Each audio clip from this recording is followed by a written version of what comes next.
Democrats begin Senate trial of Trump with anti-Russia diatribe by Patrick Martin. The 23rd of January 2020, the Senate trial of President Donald Trump began hearing the arguments of House impeachment managers Wednesday, with 8 hours of presentations by the 7 Democrats chosen by Speaker Nancy Pelosi to lead the effort. House Intelligence Committee Chairman Adam Schiff gave the opening speech, droning on for more than 2 hours. This was followed by presentations from all of the other managers before the rotation began again, with Schiff taking the floor for a second time mid-evening. By then, the broadcast networks, which had carried Schiff's initial speech live, had cut away. Most of the television audience had likely departed long before. Presiding officer Supreme Court Chief Justice John Roberts swears in members of the Senate for the impeachment trial against President Donald Trump at the U.S. Capitol in Washington. Credit: Senate television. VIP. The lead-in character of the proceedings reflected the vast distance between the U.S. ruling elite, locked in a vicious struggle largely related to the foreign policy of American imperialism, and the real concerns of tens of millions of working people. There is enormous popular hostility to the Trump administration, to Trump's attacks on democratic rights, his abuse of immigrants and refugees, his favoritism towards the rich and the corporate elite, his personal corruption, his attacks on climate science, and his embrace of militarism and bullying internationally. But the Democratic impeachment case is not addressed in the slightest to this popular opposition to Trump. On the contrary, the Democrats seem to welcome the opportunity to be as soporific as possible, putting the country to sleep while they appeal to their real audience, the corporate elite and the military intelligence apparatus, to side with them on the grounds that Trump is a danger to national security. The tone was set by the opening presentation of Schiff, from which a casual observer might have concluded that the president being impeached was Vladimir Putin, not Donald Trump. After a hollow and insincere invocation of the Founding Fathers and the historic nature of the impeachment of a U.S. president, for only the third time in 230 years, Schiff got down to business. President Trump had withheld military aid to Ukraine, an action that Schiff said looms largest in the impeachment trial. President Trump withheld hundreds of millions of dollars to his strategic partner at war with Russia to secure foreign help with his re-election, Schiff said. Ukraine has long enjoyed bipartisan support designed to help Ukraine defend itself from the Kremlin's aggression. He continued, most critically, the military aid that we provide helps to protect and advance American national security. Interests in the region and beyond, an interest in stemming Russian expansionism and expanding any efforts to remake the map of Europe, even as we have tens of thousands of troops stationed there. The United States aids Ukraine and its people so that they can fight Russia over there and we don't have to fight Russia here. What an upside-down presentation of world reality. Russia and Ukraine were part of the same country, the Soviet Union, less than 30 years ago. A large proportion of the Ukrainian population speaks Russian as its first language, and the two contested areas, Crimea and eastern Ukraine, are overwhelmingly Russian-speaking, and long subject to attack by Ukrainian nationalists. Far from Ukraine serving as a bulwark against Russian expansionism, as Schiff claimed, the long-standing policy of American imperialism is to use Ukraine as a base of operations against Russia, following the model of other former Soviet bloc territories, Poland, the Baltic states, the Czech Republic, Slovakia, Romania, Bulgaria and the former Soviet Georgia. When Schiff declares that the U.S. is arming Ukraine so we don't have to fight Russia here, he is invoking the worst McCarthyite fantasies of the Cold War.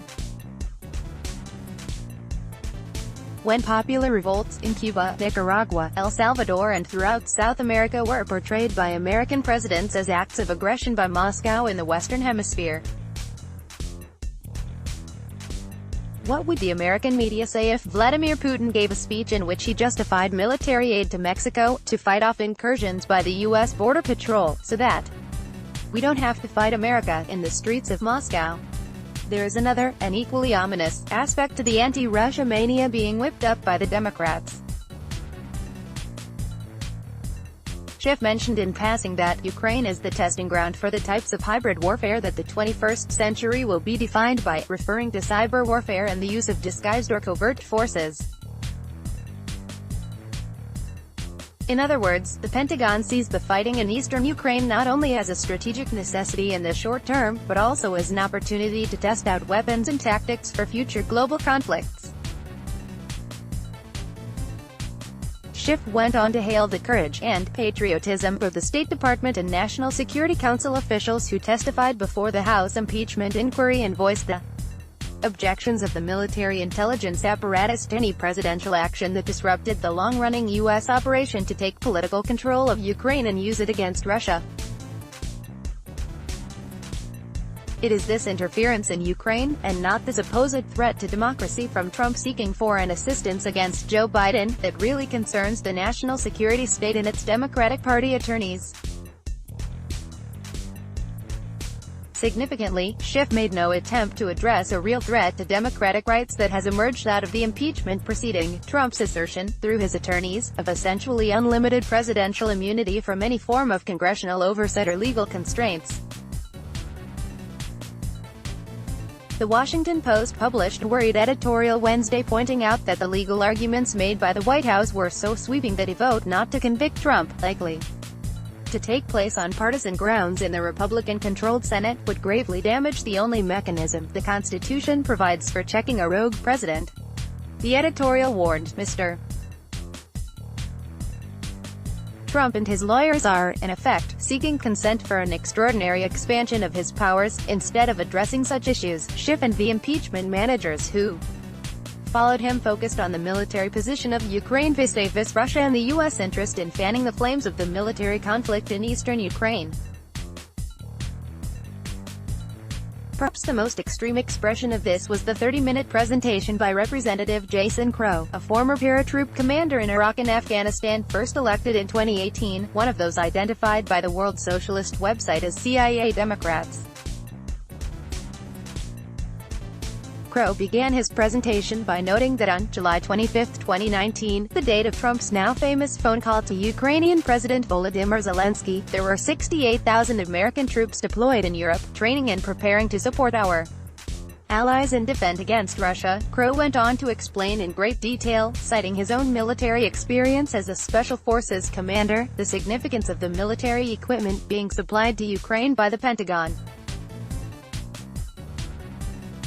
He gave the example of counter-battery radar, which gives advance warning of rocket or artillery attacks. This allows soldiers to dive into bunkers to escape enemy fire, which his troops used in Afghanistan against Taliban attacks. Other equipment cited by Crow included sniper rifles, rocket-propelled grenades, command and control systems, electronic warfare systems, and communications and night vision equipment. The first full day of trial proceedings will be followed by 2 more days of presentations by the Democrats, followed by another 24 hours of Senate time, spread over 3 days, for rebuttal arguments by the lawyers assembled by the Trump White House. This will be followed by 16 hours of questions from the senators, submitted in writing to Chief Justice John Roberts, who will read them out.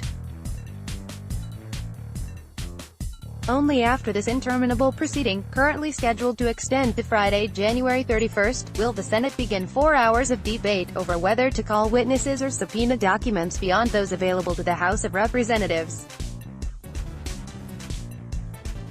At that point, if the majority Republicans maintain a united front and block any further testimony, the Senate could proceed immediately to final debate and vote on removing Trump from office.